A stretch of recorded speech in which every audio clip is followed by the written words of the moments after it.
Olá a todos e bem-vindos a mais uma aula em português. Na sequência do estudo de Fernando Pessoa a nível da ortonímia e da heteronímia, vamos passar então agora ao estudo da sua obra Mensagem. E para começarmos este estudo, vamos iniciar com uma abordagem geral a nível da estrutura da obra e também dos elementos simbólicos que lá se encontram.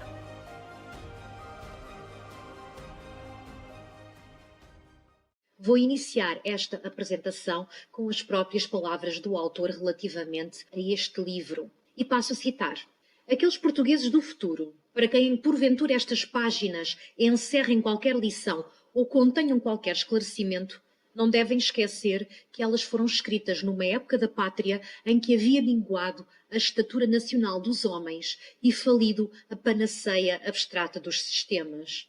A angústia e a inquietação de quem as escreveu, porque as escreveu quando não podia haver senão inquietação e angústia, devem ser pesadas na mão esquerda, quando se tome na mão direita o peso ao seu valor científico.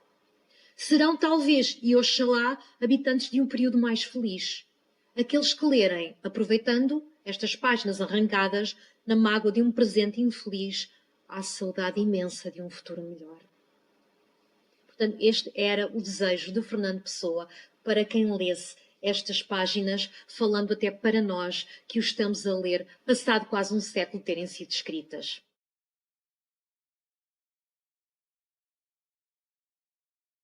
Vamos começar com uma breve introdução geral à mensagem. A mensagem é um poema composto de 44 poemas.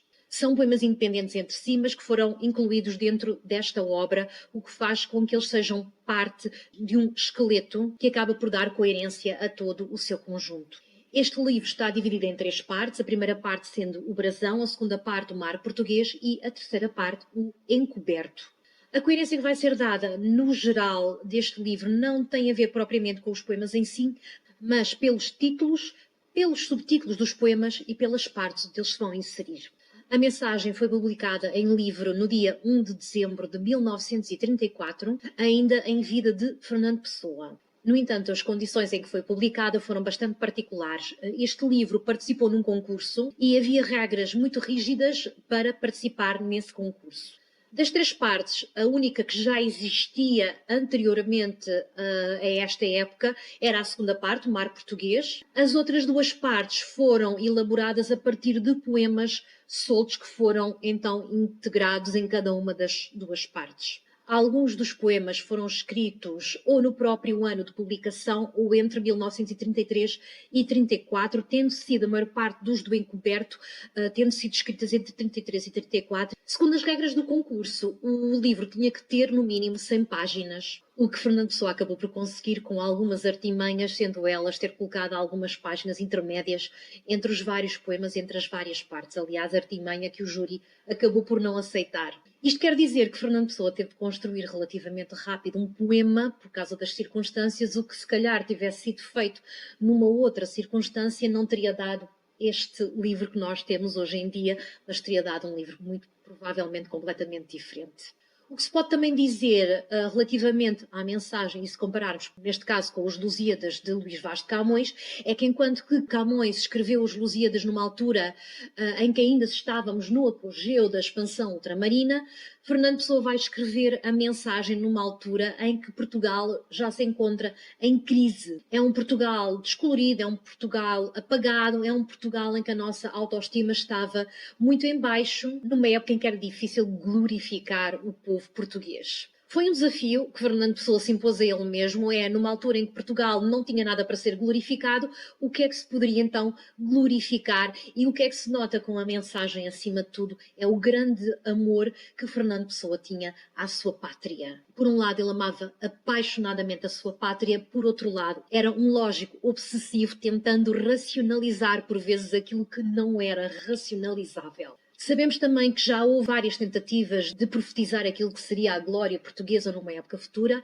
sendo o primeiro Bandarra, com as suas trovas. Mais tarde, Padre António Vieira vai, através dessas trovas, também tentar fazer a sua predição com o seu livro anteprimeiro da história do futuro, e Fernando Pessoa vai ser então o terceiro a tentar, a partir quer de Bandarra, quer do Padre António Vieira, tentar profetizar então aquilo que será, segundo ele, o Quinto Império do mundo. Para o poeta, o Quinto Império não vai ser um Quinto Império material nem bélico, mas sim espiritual. E se Portugal está predestinado para ser esse Quinto Império espiritual, a pessoa que terá de o anunciar será então um super poeta, que aí vem um super Camões, e neste caso será ele próprio. O líder que irá levar Portugal a esse Quinto Império será então um novo rei Dom Sebastião, o desejado, o encoberto, que virá liderar Portugal e o levar então a novos voos, a uma nova glória. Obviamente que esta insistência de Fernando Pessoa nessa figura mitológica do rei Dom Sebastião não significa que ele acreditasse que o rei Dom Sebastião havia de voltar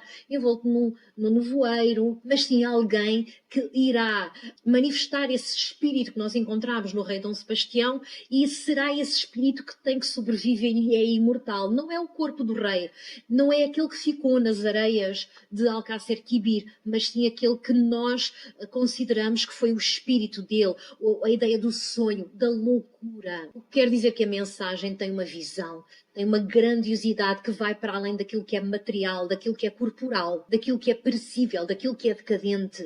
Apesar de ter sido publicado numa altura em que já tinha sido feita uma revisão ortográfica, Fernando Pessoa optou por utilizar na mensagem uma ortografia arcaica.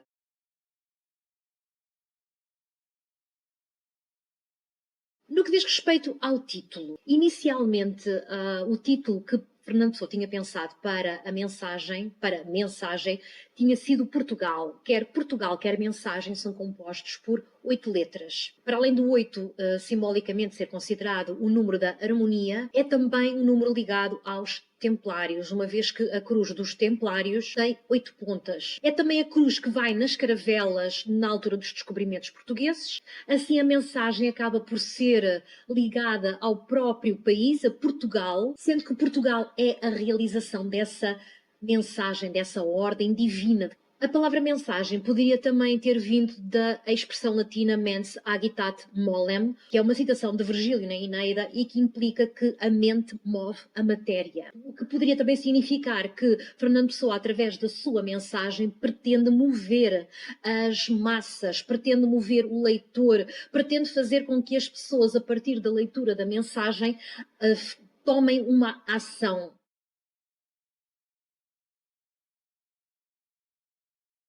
Na obra vão existir várias citações latinas. Temos no início uma epígrafe latina da obra, que eu vou passar a citar. Benedictus Dominus Deus noster qui dedit nobis signum. Ou seja, bendito seja Deus Nosso Senhor que nos deu o sinal. Esta é uma expressão latina muito comum em obras rosacrucianas, sendo que esta epígrafe é um aviso ao leitor. A mensagem é uma obra de signos, de símbolos. Tem que ser lida não superficialmente, mas por detrás de toda a sua simbologia. Fernando Pessoa, num excerto retirado das páginas íntimas e de autointerpretação, diz o seguinte: o meu intenso sofrimento patriótico, o meu intenso desejo de melhorar o Estado de Portugal provocam em mim, como explicar com que ardor, com que intensidade, com que sinceridade, 1000 projetos que, mesmo se realizáveis por um só homem, exigiriam dele uma característica puramente negativa em mim: força de vontade. Ninguém suspeita do meu amor patriótico, mais intenso do que o de todos aqueles a quem encontro ou conheço.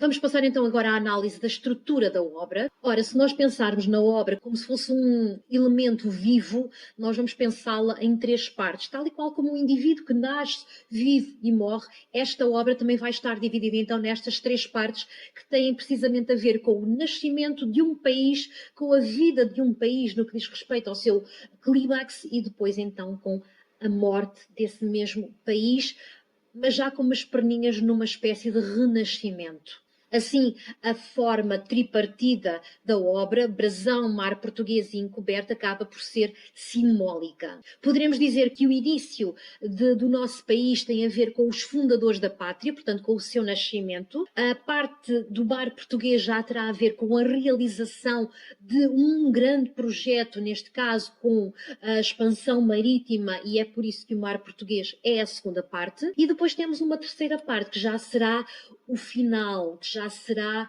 uma espécie de adormecer, é o fim das energias latentes que não vão morrer completamente, vão estar ali numa espécie de limbo para poderem outra vez voltar à vida já numa outra parte que já vai ser uma espécie de profecia daquilo que vem aí, que será o Quinto Império Português, e essa é a parte do encoberto. Será uma ressurreição, será um anúncio do novo ciclo, que será o Quinto Império Português. A terceira parte é uma parte muito cheia de avisos, muito cheia de símbolos, é uma parte muito mais simbólica, é uma parte muito mais esotérica, é uma parte muito mais mística, muito mais mítica.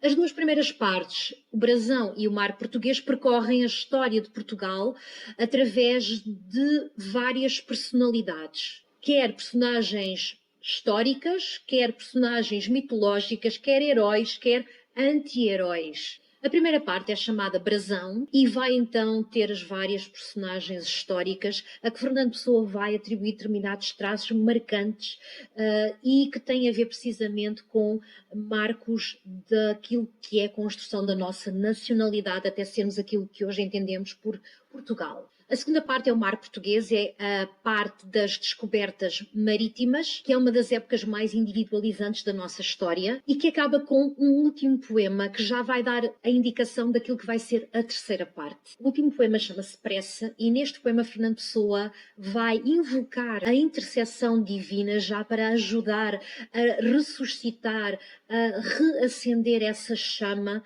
que foi a chama do Império Português ultramarino e no Oriente. Basicamente, o que ele está aqui é já a chamar a atenção para o encoberto, mostrar ao leitor que não podemos apagar, não podemos deixar que essa chama morra e vamos precisar de reacender, vamos precisar de ressuscitar, vamos precisar de nos levantar das nossas próprias cinzas como uma fênix. Esta terceira parte, o encoberto, então já é um advento do Quinto Império Português. Não é um império como foi o dos descobrimentos, mas é um império espiritual. É um império de cultura, é um império de paz, é um império de harmonia entre os povos e que vai ser então liderado por um encoberto, por um desejado, por um novo rei, Dom Sebastião, por um Messias. Esta terceira parte tem aqui vários vetores, em que nós encontramos aqui a ideia de Portugal que está a dormir e que vai ter que despertar, a certeza de que nós vamos ser esse quinto império, só não sabemos ainda quando, e a existência desse desejado que há de chegar e que vai realizar esta visão do poeta.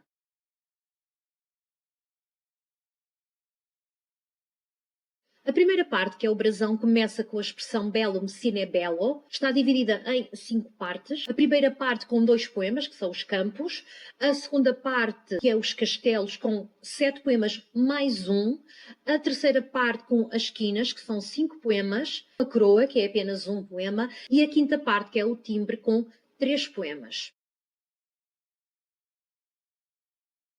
A epígrafe latina que dá o ponto de partida para esta primeira parte, bellum sine bello, a guerra sem a guerra, parece ser o mote da lição de história que Fernando Pessoa quer dar ao leitor. Este é o ideal português da paz. É um poder que nós associamos à recusa da violência e que vai enobrecer o poder que nós vamos ter. Esta é a paz dos fortes. É uma guerra sem armas, é um ideal de conquista humana, é um ideal de conquista espiritual e humana pela difusão da cultura portuguesa no mundo. Não apenas a religião. Segundo Fernando Pessoa, a via para o Quinto Império é através da cultura, é através da língua portuguesa. A primeira parte da mensagem vai seguir aquilo que é o brasão. Esta é uma versão do brasão real português do século XV e a cada uma das partes desse brasão vai ser associado um poema. Sabemos que o brasão tem 2 campos, o escudo central e a bordadura. O escudo central tem precisamente as esquinas e a bordadura que está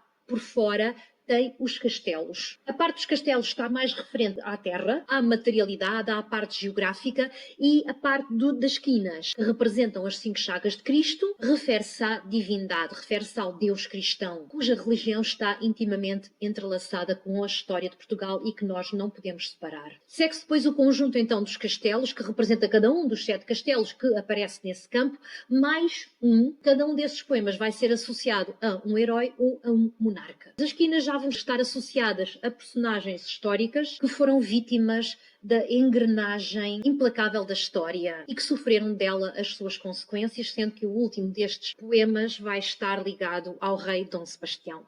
A coroa vai distinguir o cavaleiro Dom Nuno Álvares Pereira e o timbre, que na altura era uma espécie de dragão mitológico, que era o grifo, vai ter 3 poemas. São os 3 alicerces daquilo que era a expansão ultramarina portuguesa. Portanto, são as 2 asas e a cabeça do grifo.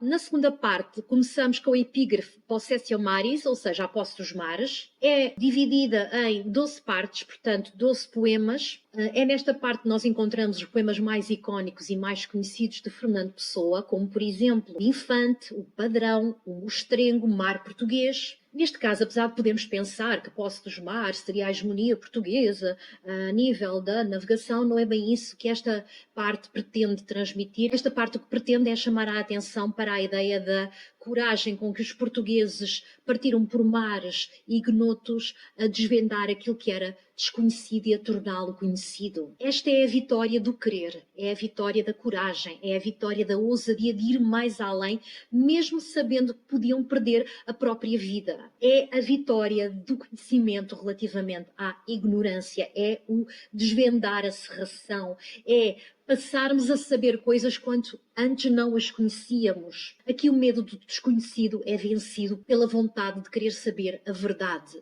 de ir mais além. E se tínhamos dúvidas que Fernando Pessoa pretende que este Quinto Império seja mais espiritual, esta parte não deixa dúvidas. Aqui o que se privilegia é os triunfos do espírito relativamente à matéria. E também é uma parte que vai elogiar os homens que levaram a cabo esta grande obra. Sendo que o primeiro poema é imediatamente dedicado ao infante Dom Henrique. No entanto, não é propriamente ao infante como uma pessoa só, como um indivíduo, mas mais ao esforço de uma raça inteira. Estes poemas vão seguir mais ou menos uma ordem cronológica, até chegar mais ou menos ao antepenúltimo poema do Mar Português, onde Fernando Pessoa coloca não só uma pergunta, como logo a seguir também responde a essa mesma pergunta. Pergunta ele se tudo isto valeu a pena, ao que ele responde: tudo vale a pena se a alma não é pequena. E quem quer passar além do bujador tem de passar além da dor. O penúltimo poema desta parte vai encerrar então esta época de ouro da história de Portugal com precisamente a última nau, que é a ideia do rei Dom Sebastião e o seu desaparecimento. E o último poema já nos vai levar a pensar já na terceira parte, pois será a prece e a ideia de um futuro visto à luz dos olhos de Fernando Pessoa e uma súplica para que de novo pudéssemos conquistar esta distância.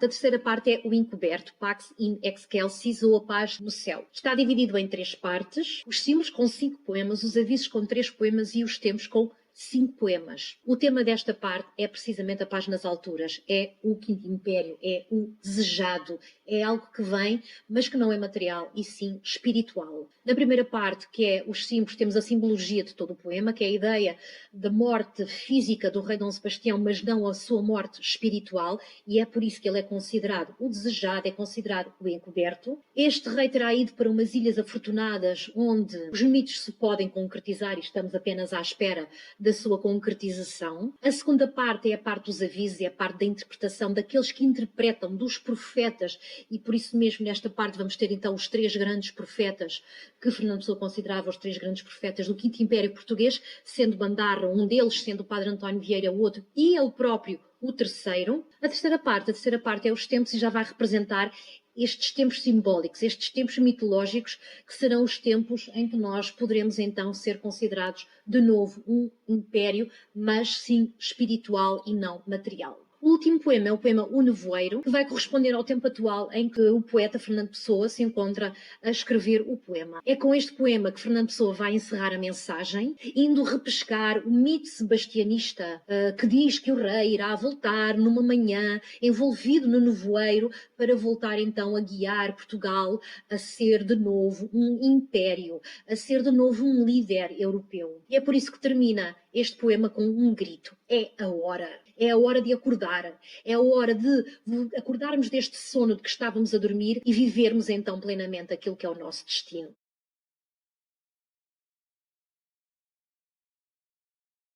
A nível da simbologia, a mensagem é um livro plenamente simbólico. Nós temos que olhar e temos que lê-lo sempre, não de uma forma muito superficial, daí que vai haver várias simbologias ao longo não só da interpretação textual, mas também das próprias palavras, da ideologia, das imagens. Eu vou deixar aqui uma lista não só de símbolos que dizem respeito a termos, a palavras que surgem, a ideias, mas também aos próprios números.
Para terminarmos esta apresentação, vou deixar apenas aqui algumas considerações sobre a obra. A mensagem é comparada aos Lusíadas de Camões no que diz respeito ao seu caráter épico-lírico. Épico porque parte de um núcleo histórico onde nós temos heróis, temos acontecimentos da história de Portugal, mas apresenta, acima de tudo, uma interpretação mais subjetiva, mais introspectiva, uma contemplação interior que é muito própria do lirismo, que é muito própria da poesia, muito mais subjetiva, enquanto que os Lusíadas são muito mais baseados e centrados na parte histórica, a mensagem já tem ali uma interpretação muito mais esotérica, muito mais reflexiva. Para além disso, também temos a ideia de mitos, que também tínhamos nos Lusíadas, mas aqui nós vamos ter estas personagens históricas que na altura de Camões eram personagens que ainda não estavam mortas, eram personagens vivas. No caso de Fernando Pessoa, elas já não existem e vão ser convertidas em mitos. Vão ser convertidas em símbolos, vão-nos ser descritas liricamente e não historicamente. Outra característica típica de mensagem é precisamente o sebastianismo. Esta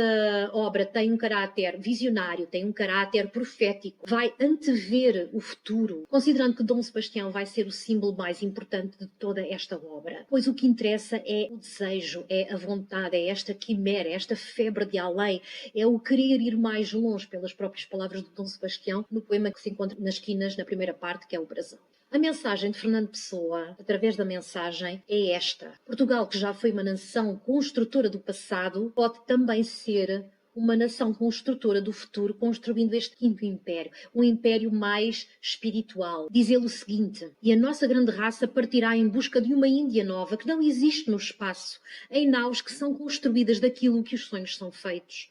A mensagem contém, pois, um apelo futuro.